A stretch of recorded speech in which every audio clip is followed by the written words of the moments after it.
이옥순의 집에서 나와 골목을 걷다가 조기창과 마주쳤습니다.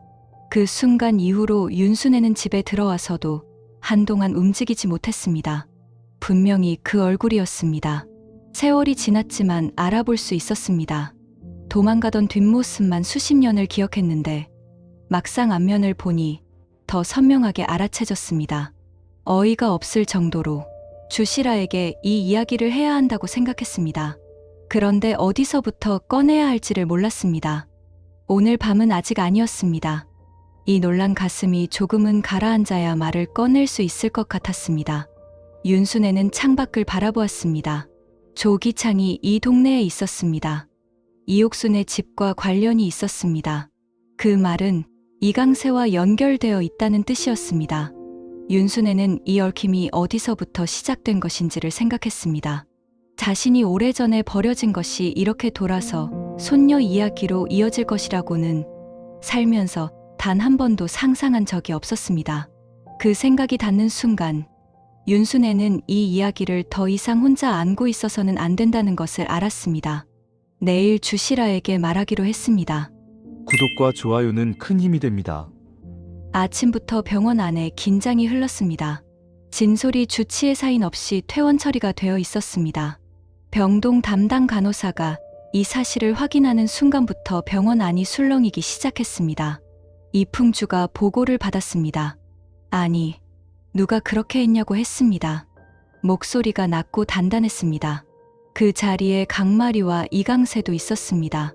두 사람이 동시에 이풍주를 바라보았습니다. 주치의 사인 없는 퇴원. 의학적으로도 절차상으로도 있어서는 안 되는 일이었습니다. 그 아이는 아직 완전히 회복된 상태가 아니었습니다. 그런데 그 아이가 없어졌습니다. 이강세가 말했습니다. 보호자 요청이냐고. 이풍주가 차트를 넘기면서 말했습니다. 아버지 쪽 사인이라고. 강마리는 그 말을 듣고 잠깐 멈추었습니다. 진솔의 아버지, 진기식이었습니다. 진기식이 자기 아이를 병원 밖으로 빼냈습니다. 이유가 뭔지는 몰라도 이것이 단순한 선택이 아니라는 것을 강마리는 느꼈습니다. 무언가 다른 목적이 있었습니다. 진기식이 무언가를 위해 아이를 이용하고 있다는 감각이 강마리의 몸을 차갑게 했습니다. 이풍주가 말했습니다. 우선 윤원경 씨에게 연락하겠다고. 윤원경이 병실로 들어왔습니다. 진기식이 침대에 앉아 있었습니다. 표정이 평온했습니다. 그것이 오히려 더 불길했습니다. 윤원경이 말했습니다. 우리 소리 어디다 빼돌렸냐고. 엄기분도 그 자리에 있었습니다. 외상 후 기억 상실로 아직 일부 기억이 온전하지 않았지만 지금 이 분위기가 무엇인지는 느끼고 있었습니다. 엄기분의 눈빛이 굳어졌습니다. 진기식이 잠깐 당황하는 표정을 지었습니다. 그러나 그것은 아주 짧았습니다. 이내 표정이 싸늘해졌습니다. 진기식이 말했습니다. 소리는 안전한 데 있다고. 그러면서 한 이름을 꺼냈습니다. 조원창을 불러달라고. 병실 안이 조용해졌습니다. 조원창. 엄병원의 지분 일부를 보유하고 있는 인물이었습니다. 지금은 병상에 누워 보호를 받고 있는 상태였습니다. 그 권한 대행을 조기창이 하고 있었습니다. 그 이름이 진기식의 입에서 나오는 것을 윤원경과 엄기부는 예상하지 못했습니다. 윤원경이 말했습니다. 그게 무슨 소리냐고. 진기식이 말했습니다. 내 자식을 가지고 있다고. 그리고 조원창만 오면 아무 문제 없이 소리를 데려다 줄 수 있다고. 말하는 목소리가 웃지 않았습니다. 그러나 그 안에 칼날이 있었습니다. 엄기분이 천천히 입을 열었습니다. 지금 자기 자식으로 협박하는 거냐고 했습니다. 진기식이 말했습니다. 협박이라는 말은 너무 거칠지 않냐고. 그냥 조건이 있는 부탁이라고 했습니다. 윤원경의 얼굴이 하얗게 굳었습니다. 남편이 이런 사람이었다는 것을 알고 있었습니다.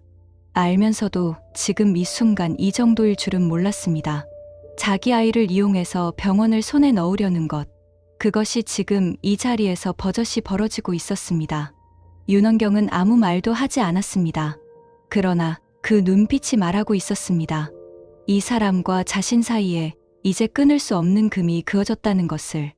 그날 오전 이옥순의 집에 조기창이 왔습니다. 초인종이 울렸을 때 이옥수는 잠깐 멈추었습니다. 그리고 문을 열었습니다. 조기창이 서 있었습니다. 낯선 불편함도 없었습니다. 그냥 왔다는 표정이었습니다. 이옥순이 말했습니다. 그동안 어디 있다가 갑자기 찾는 이유가 뭐냐고. 조기창이 들어오면서 말했습니다. 그동안 길러준 은혜가 있으니까 절차를 한번 밟아보자는 그런 거예요. 지금 하고 말했습니다. 이옥순이 그 말을 들으면서 멈추었습니다. 절차를 밟아보자. 그 말이 무엇을 뜻하는지 이옥순은 이해했습니다. 강세를 자신의 아들로 법적으로 인정받겠다는 것. 그것이 조기창이 지금 이 집에 온 이유였습니다.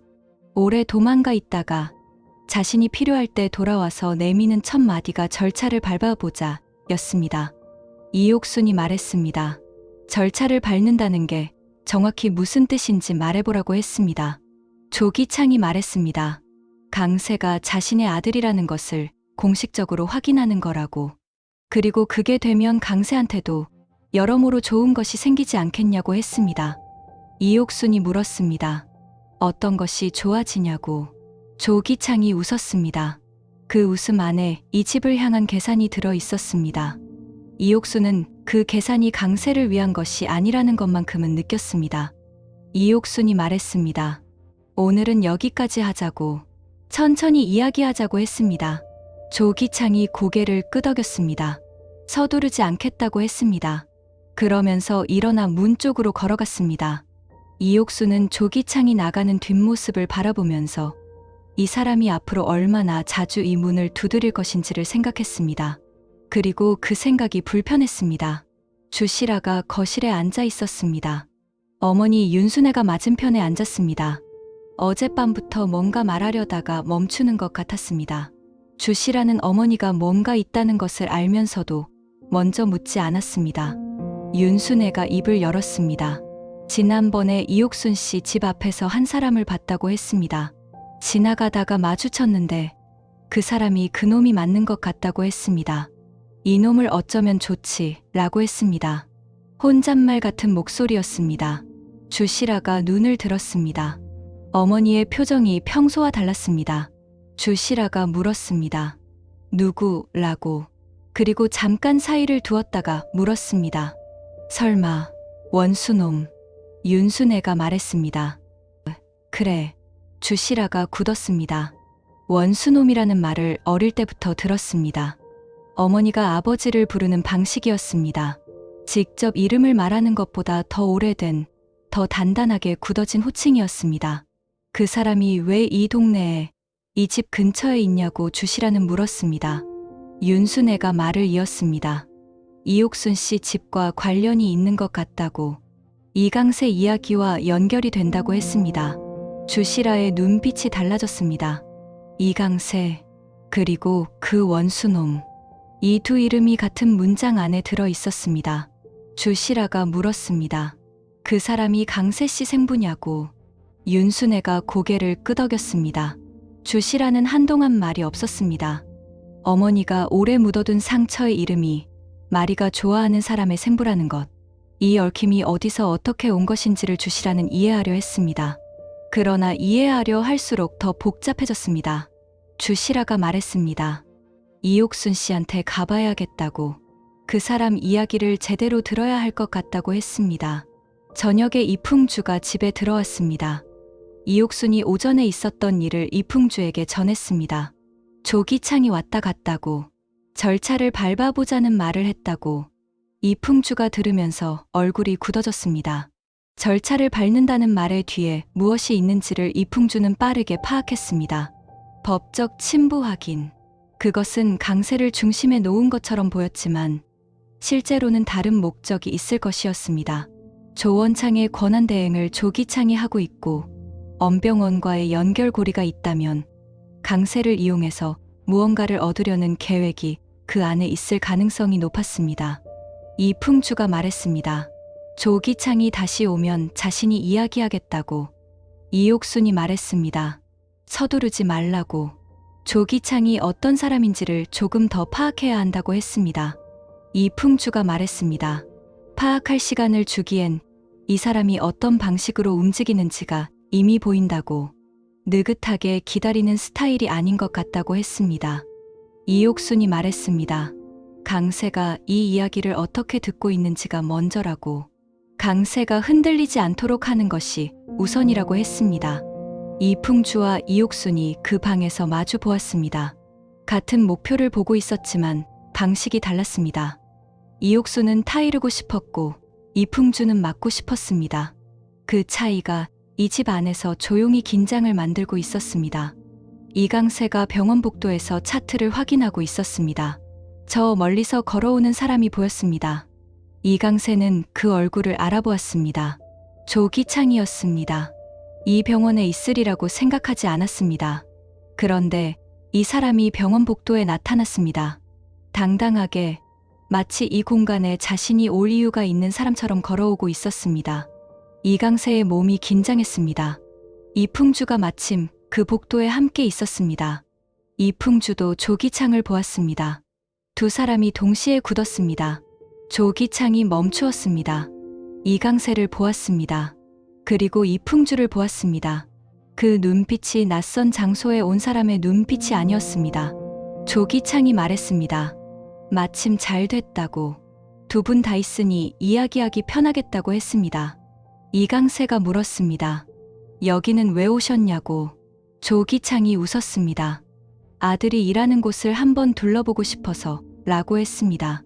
아들이라는 두 글자가 이강세의 귓속에 걸렸습니다.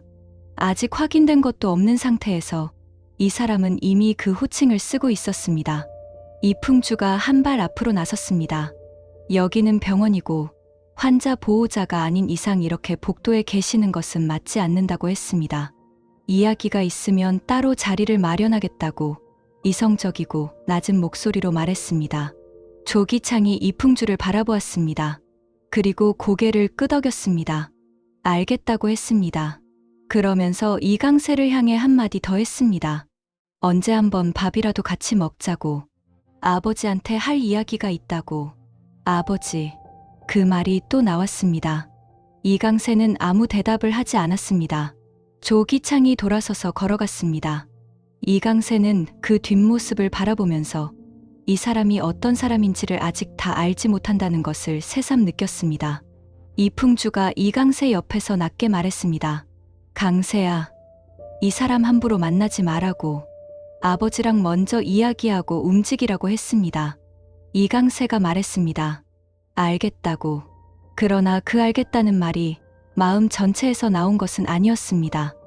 이강세의 안에서 이 사람이 무엇을 원하는지를 직접 듣고 싶다는 마음이 조금씩 올라오고 있었습니다. 이강세가 의국 한켠에 앉아 있었습니다. 차트를 들고 있었지만 보고 있지 않았습니다. 조기창이 복도에 나타났던 것이 머릿속에서 계속 반복되었습니다. 아들이라는 말, 아버지한테 할 이야기가 있다는 말, 그 말들이 자연스러운 척 나왔는데 그 자연스러움이 오히려 더 이상했습니다. 이옥순이 자신의 아버지가 아닐 수 있다는 이야기를 들은 지 며칠이 지났습니다. 이강세는 그 충격을 어느 정도 추스르고 있다고 생각했습니다.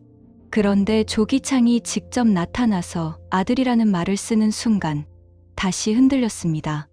이옥순이 친아버지가 아닐 수 있다는 것과 조기창이 아버지라는 것은 같은 말이 아니었습니다. 전자는 사실에 관한 것이었고 후자는 관계에 관한 것이었습니다. 이강세는 전자는 받아들일 수 있다고 생각했습니다. 그러나 후자는 아직 알 수 없었습니다. 문이 열렸습니다. 강마리가 들어왔습니다. 이강세를 보았습니다. 두 사람이 눈이 마주쳤습니다. 강마리가 잠깐 멈추었다가 이강세 쪽으로 걸어왔습니다. 요즘 좀 어떠냐고 물었습니다. 이강세가 말했습니다. 그냥 저냥 버티는 중이라고. 강마리가 이강세 맞은편에 자리를 잡고 앉았습니다. 별말이 없었습니다. 그냥 앉았습니다. 그 침묵이 이강세에게 이상하게 닿았습니다. 뭔가를 말해야 할 것 같은 침묵이 아니었습니다. 그냥 있어도 되는 침묵이었습니다. 강마리가 말했습니다. 나도 이풍주 씨가 생부라는 거 알았을 때 당장 어떻게 해야 할지를 몰랐다고.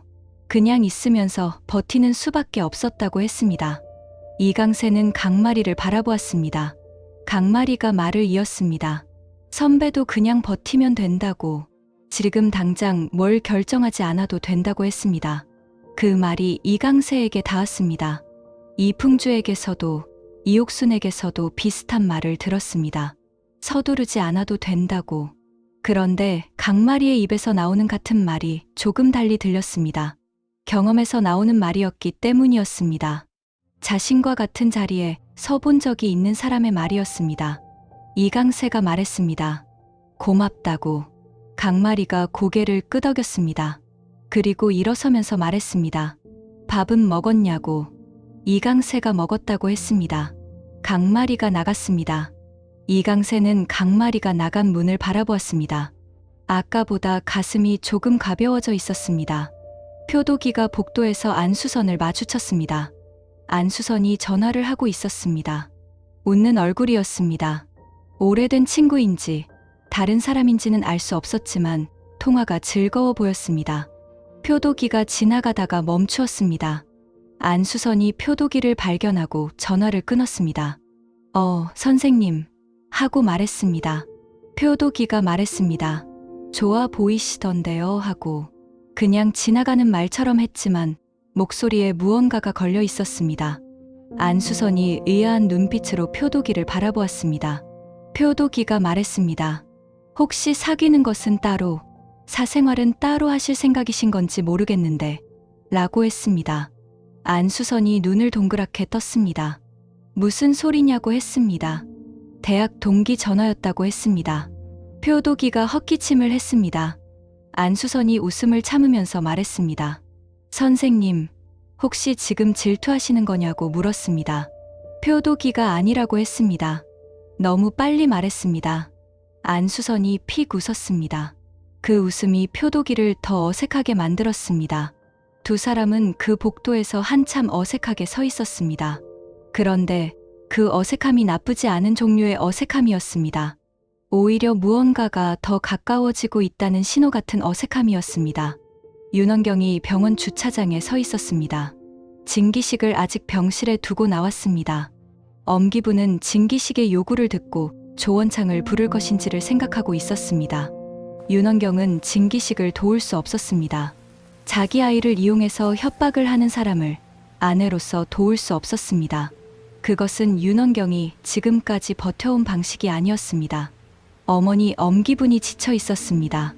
기억이 완전히 돌아오지 않은 상태에서 이런 압박을 받고 있었습니다.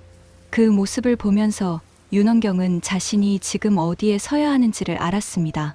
진기식의 편이 아니었습니다. 핸드폰을 들었습니다. 그리고 문숙희에게 전화를 걸었습니다. 오늘 이야기를 해야 할 것 같다고 했습니다. 문숙희가 말했습니다. 알겠다고. 언제든지 오라고 했습니다. 윤원경은 전화를 끊고 잠시 서 있었습니다. 진기식과의 관계가 오늘로 어디까지 왔는지를 생각했습니다. 되돌릴 수 없는 선을 넘었다는 것을 지금 이 주차장에 혼자 서 있는 자신이 증명하고 있었습니다. 주시라가 이옥순의 집 앞에 섰습니다. 어머니에게 들은 이야기를 확인해야 했습니다.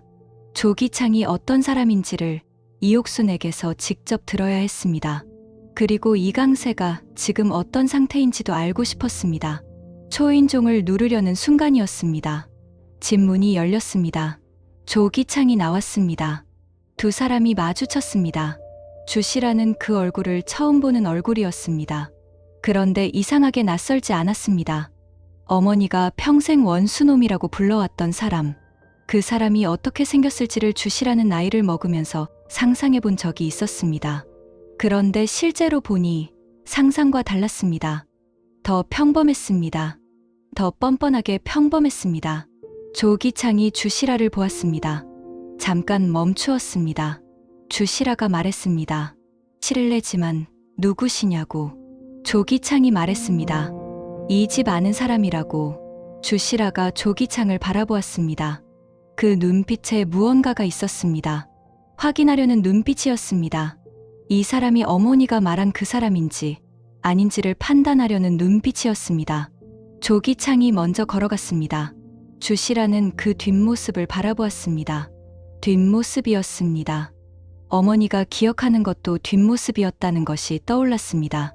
도망가던 뒷모습, 주시라의 가슴 안에서 무언가가 불길하게 걸렸습니다. 이 사람이 강세의 생부라는 것, 이 사람이 마리가 좋아하는 사람의 생부라는 것, 어머니의 오래된 상처와 연결되어 있는 사람이라는 것. 주시라는 이옥순의 집 안으로 들어갔습니다. 이옥순이 주시라를 보고 잠깐 놀랐습니다. 그러나 놀람은 짧았습니다. 주시라가 왜 왔는지를 이옥순은 짐작했습니다. 두 사람이 마주 앉았습니다. 이옥순이 말을 시작했습니다. 조기창이 오늘 이 집에 왔었다고, 절차를 밟아보자는 말을 했다고. 그 말이 무엇을 뜻하는지 아직 다 알 수 없지만 단순한 의도가 아닌 것 같다고 했습니다. 주시라는 이옥순의 말을 들으면서 자신이 방금 문 앞에서 마주친 얼굴을 다시 떠올렸습니다. 그리고 물었습니다. 조기창이 왜 지금 돌아온 건지 아시냐고. 이옥순이 말했습니다. 정확히는 모른다고. 그런데 한 가지는 확실하다고 했습니다. 조원창의 이야기를 꺼냈다고. 그 이름을 말하는 순간 주시라의 눈빛이 달라졌습니다. 조원창, 엄병원 지분을 가진 인물, 진기식이 오늘 협박 자리에서 꺼낸 이름, 그리고 조기창이 이 집에 와서 절차라는 말을 꺼낸 배경, 이 이름들이 연결되기 시작했습니다. 주시라가 말했습니다. 혹시 조원창이 조기창의 아버지냐고. 이옥순이 잠깐 침묵했습니다. 그리고 말했습니다. 그런 것 같다고. 방 안이 조용해졌습니다. 주시라의 머릿속에서 그림이 그려졌습니다. 조기창이 이강세를 법적으로 자신의 아들로 인정받으려는 것, 그 뒤에 조원창이라는 인물이 있다는 것, 그리고 조원창이 엄병원의 지분을 가지고 있다는 것. 이것은 이강세와 가족이 되고 싶어서 온 것이 아니었습니다. 다른 목적이 있었습니다. 주시라가 말했습니다. 이옥순 씨, 강세 씨한테 이 이야기를 다 해야 할 것 같다고. 조기창을 혼자 만나게 하면 안 된다고 했습니다. 이옥순이 말했습니다. 그것은 자신도 같은 생각이라고. 그러나 어떻게 막을 것인지가 문제라고. 강세가 이미 그 사람을 한 번 만났고 두 번째로 만날 것인지를 자신이 막을 수 있는 상황이 아니라고 했습니다. 두 사람은 그 방 안에서 한참 말이 없었습니다. 밖에서 바람 소리가 났습니다. 조기창이 방금 나간 문이 아직 완전히 닫히지 않은 것 같았습니다. 틈새로 차가운 공기가 들어오고 있었습니다. 이옥순이 일어나 문을 닫았습니다. 그러나 이미 들어온 것은 되돌아나가지 않았습니다. 에필로그 드립니다. 그날 밤 이강세는 강마리에게서 문자를 받았습니다. 오늘 밥은 먹었냐는 내용이었습니다. 이강세는 그 문자를 보면서 잠깐 멈추었습니다. 아까 의국에서 나눈 말이 생각났습니다. 그냥 버티면 된다는 말. 먹었다고 답장을 보냈습니다. 그리고 잠깐 망설이다가 한 문장을 더 썼습니다. 고맙다고. 강마리에게서 금방 답장이 왔습니다. 뭐가? 라고 했습니다. 이강세가 썼습니다. 그냥 이라고. 강마리가 웃음표를 하나 보냈습니다. 그것뿐이었습니다. 이강세는 그 웃음표를 들여다보았습니다. 그리고 핸드폰을 내려놓았습니다. 조기창이 내일 또 올 수도 있었습니다. 진기식이 진솔을 이용해서 무언가를 하려 하고 있었습니다. 복잡하게 얽힌 것들이 내일도 계속 움직일 것이었습니다. 그러나 오늘 밤만큼은 강마리가 보낸 웃음표 하나가 이강세의 가슴 안에서 조용히 머물러 있었습니다. 그것으로 충분했습니다. 오늘 하루가 그것으로 마무리되었습니다. 창밖에 밤이 깊었습니다. 오늘도 시청해 주셔서 감사드리고 좋은 하루 되십시오. 구독과 좋아요는 큰 힘이 됩니다. 오늘도 행복하세요.